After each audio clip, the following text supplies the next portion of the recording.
Good afternoon, everyone, and thank you for making Across the Fence part of your Friday afternoon. I'm Will Michael in for Fran Stoddard. 40 or 50 years ago, it was not uncommon for cities and towns to try to control flooding by dredging.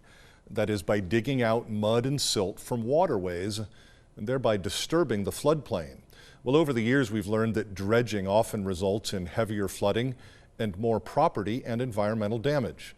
Planners and engineers now advocate for floodplain restoration, and a case in point involves the Dog River in Northfield.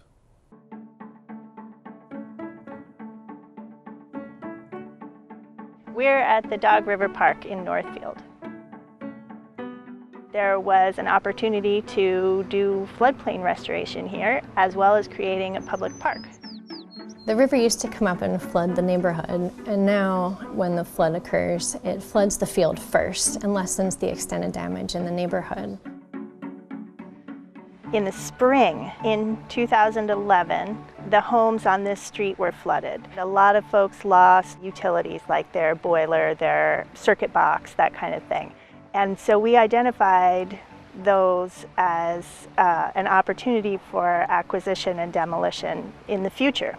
In August of 2011, those same homes along Water Street were flooded for a second time. And the homeowners came to the town and said, "We don't want to be here anymore." The town had anticipated that and said, "All right, let's get started."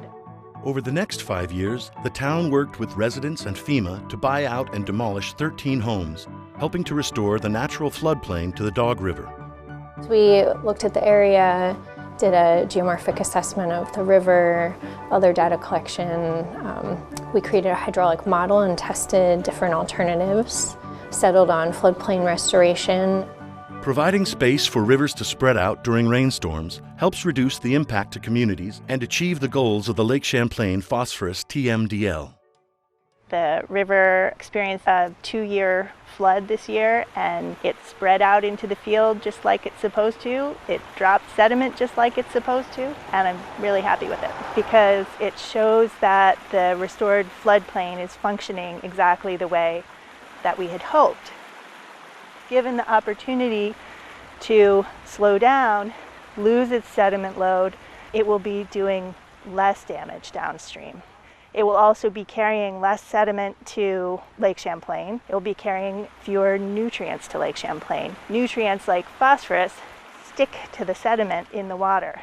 That phosphorus feeds algae blooms. So we want to see the phosphorus stay where it belongs in the fields and in the stream banks. Floodplain restoration is considered to be a cost-effective solution to water pollution challenges. Scientists are using the Dog River Park flood to learn more about the role floodplains play in reducing pollution. So this research is trying to quantify the functioning of floodplains, and by that I mean what's the capacity of a floodplain to retain sediment and nutrients, and specifically we're looking at phosphorus during flood events.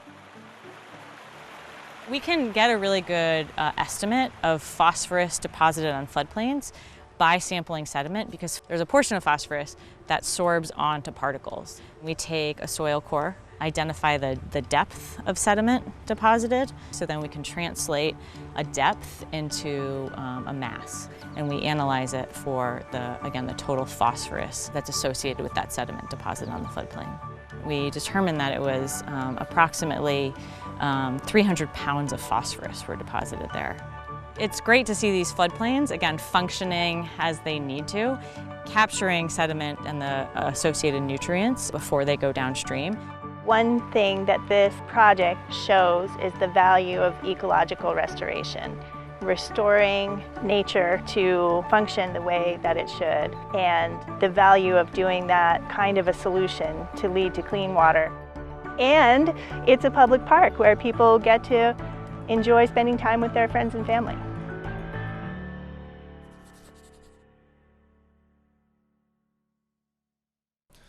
We want to thank the Lake Champlain Basin Program for sharing that video story with us. When recycling first occurred, it helped keep glass, paper, and plastic out of our landfills.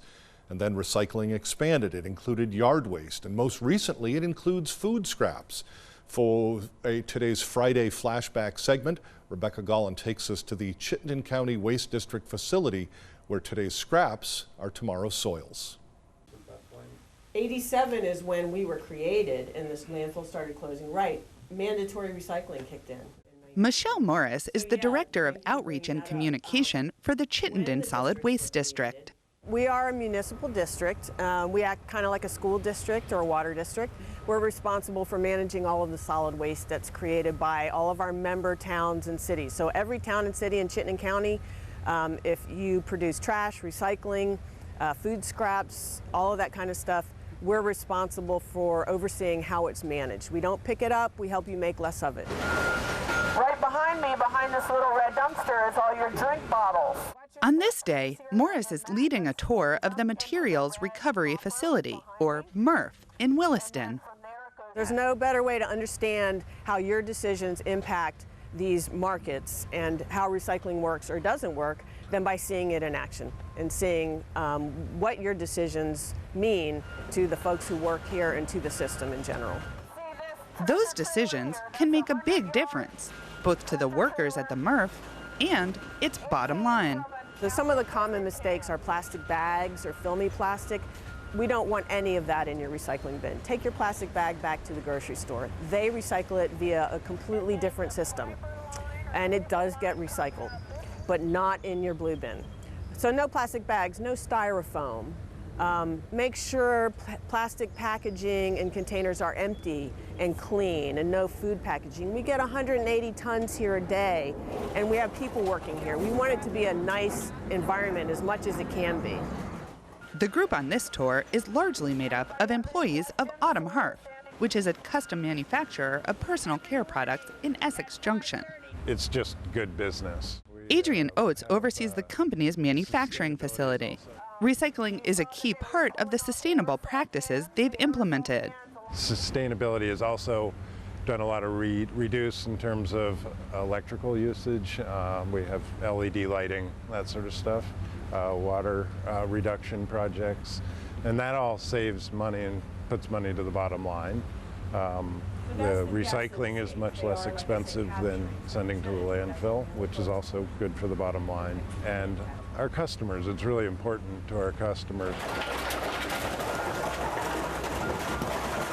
This is where the market's going, is sustainability. And As a materials handler at Autumn Harp, Jason Fitzsimmons deals with a lot of the waste that comes through his company.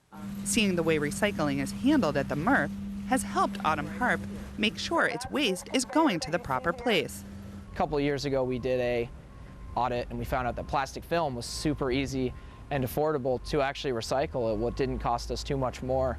And we were able to put that in place. And I mean, the amount of plastic film we send out of that facility and that doesn't wind up in the landfill it's quite a bit. It's a few trailerfuls a year. And that's after it's been kind of compacted down a little bit. And so it is quite a bit. After their tour of the MRF, the group headed to one of Chittenden Solid Waste District's newest facilities, Green Mountain Compost in Williston. They're doing here on the molecular level, so they know the carbon-nitrogen ratios of all the different feedstocks. We're taking in yard debris and food scraps from around the county and beyond, and at this point that's over 5,000 tons of each. So there's a huge leaf pile that represents the majority of the leaves are the most of what the yard debris we get, but also grass clippings and things like that. It takes about a year to turn food scraps from the slimy, smelly loads that come in to the dark brown, nutrient-rich compost that the facility sells in bags or bulk. It's still a couple of years until the full implementation of Act 148, which will require all food scraps to be diverted from the landfill. But the compost facility is starting to prepare. It's not just us here at CSWD that are preparing for 2020. I feel like the state is, and down to an individual level, people are starting to think about, am I going to backyard compost? Am I going to drop it off? And what am I going to do about those bones? And those kind of questions. So it's nice that awareness seems to be, pardon the pun, but happening organically. CSWD Business Outreach Coordinator Ethan Hausman wants people to know that there are some important things to consider when it comes to composting. There are many things to keep in mind, down to the smallest detail, like taking off your produce stickers before you throw your avocado skins in the compost or your banana peels, to thinking sort of much more broadly about, you know, how to reduce first and foremost. You know, we want to emphasize that as great as composting is and recycling, that at the consumer level, it really starts with trying to reduce first, and that's always preferable as the first step. Back at the MRF, Michelle Morris has some advice for Vermonters who want to get their recycling to the right place, but might not know where that is. The main things people need to know is if you're not sure what should go in your recycling bin, call us or check our website. We have a hotline and we have a great A to Z list on our website. And don't throw it in saying, oh, they'll figure it out. We call that wishful recycling. It doesn't help the system, it just makes it more expensive. Helping Vermonters use all of their resources. The Chittenden Solid Waste District is gearing up for the future. In Williston, I'm Rebecca Gollin with Across the Fence. Thank you, Rebecca, and thank you. We know you have choices, so thanks for choosing us. I'm Will Michael, inviting you to join us back here each weekday afternoon for another visit Across the Fence.